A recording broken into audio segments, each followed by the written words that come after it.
What's up, guys? It's Hobo here, and today I have home update number 14. 14, yes it is, for you guys. I foreshadowed this just a little bit in one of my videos, but I'm not going to tell you which one, so you can go back and look if you really want to. But it's kind of obvious at this point. So we'll get right into the project. Mushroom farm. Yep, I made one of these. In the last update, Notch made it so mushrooms can spread, so I decided let's make a mushroom farm. I made this a little while ago, but like I said, due to finals, I didn't play a lot of Minecraft. I just kind of sat here, let it idle, and I let them all grow, except that one, and that one pisses me off. So, I made an exact same footprint of the above greenhouse. I split it down the middle, so I have the poisonous mushroom side and the normal mushroom side, the edible one. And I made a dark room. These torches I threw down before I started recording just to make sure that Fraps picks everything up, because Fraps doesn't like black. And we'll get right into the features of the area. So like I said, there's two pads. I'm not exactly sure of the dimensions. I'll measure it out and put it in the description. But I know it's like 2, maybe 3 stacks of mushrooms right here per pad. I'm not exactly sure. I think it's 2.5, maybe, I don't know. I counted this a while ago. And mushrooms are probably the most efficient food to carry around with you. It takes up like 4 inventory slots to have a full stack of mushroom stews, but it heals much more hearts than let's say a stack and a crafting bench of wheat. So it is very efficient to carry mushroom stew around. It heals the most health per food, and bowls are stackable.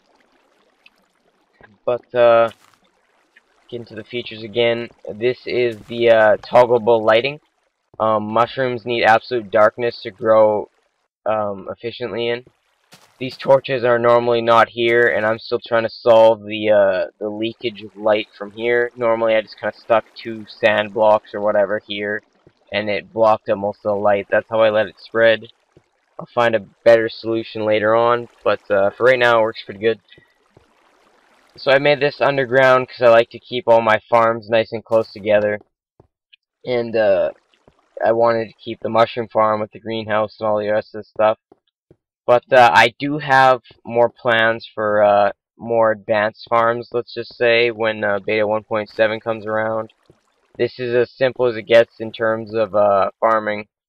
How this started was I placed a mushroom in this corner and a mushroom in that corner, and the same with that patch, and then it just spread naturally, and then I eventually filled her up, except that one.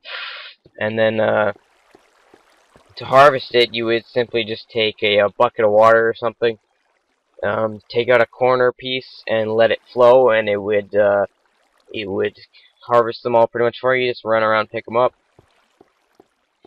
If you're feeling ambitious, you could dig through the floor here and let natural sunlight harvest them, because that's obviously the better idea at this point. So yeah, there's 2 pads. I got the toggleable lighting, which is essentially just a redstone wire flowing all the way around, and each wire has a little branch that leads into the block that I'm hitting right now, because you have to touch the block. You can't lead it directly into a torch. So when a torch is unpowered, it is on, but when you apply a bit of current to it, it will turn off. So that's how that works. This is obviously more than 15 blocks in perimeter. So every so often I have a little indent into the wall on the other side, not this wall, but on the other wall, and it repeats the signal, and then it leads back into the mainstream, and then it goes to the torches. And I had a few problems when I was doing that. I never anticipated it to be this big. So I kind of broke into my storage wall, but I just used a different type of repeater design. Actually, the old one, not the new item that you can make, but the old 2 block, 2 torch, 1 redstone one. So that took up 1 less block of space, so my wall is still intact in the storage room. You're just going to have to be careful when working in this area. It also kind of led out into the beach, but like I said, it didn't affect anything. It's perfectly fine. You just can't really dig here like all my redstone projects. I like my hidden wiring.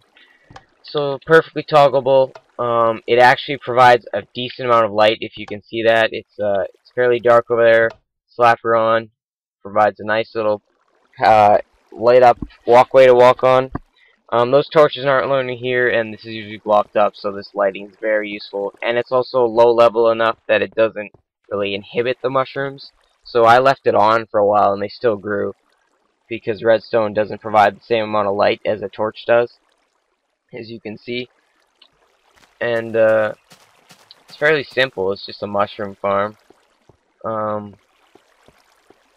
As you can see, it spreads very slowly. I've recorded this for a couple minutes right now, and it still hasn't grown. I also got grass down here for looks. I like grass. You can pretty much grow mushrooms on any material, including stone. I don't know about any material, but the two materials I usually use for my farm, stone or grass. I choose grass because it grew on stone, and grass looks better. But I have this walkway on the outside, which doesn't serve the same purpose as the one above. Mostly this is to split the mushrooms, like right here. Mushrooms, like I said, grow on a lot of materials, so I can't just have a stone walkway going around or a stone in the middle. It will grow across, and I don't want them mixing up. I want the same amount of mushrooms on each side, so a half step is my solution to that. It will not grow up on a half step. As you can see, it only grew within its confines, so that's pretty nice. It works perfectly. This shroud is to keep as much daylight out as possible, so it takes up a bit of space, but who cares about 4 mushrooms or whatever it is.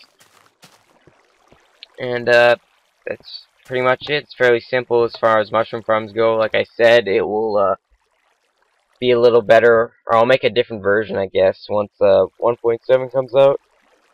But that, like I said, is pretty much it. Fairly simple. I like to build all my farms close together, hence why I built the expansion originally, and then this now under it.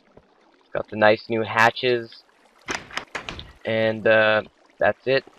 If you have any questions about it, I will answer them in the comments, and other than that, I will see you guys next time.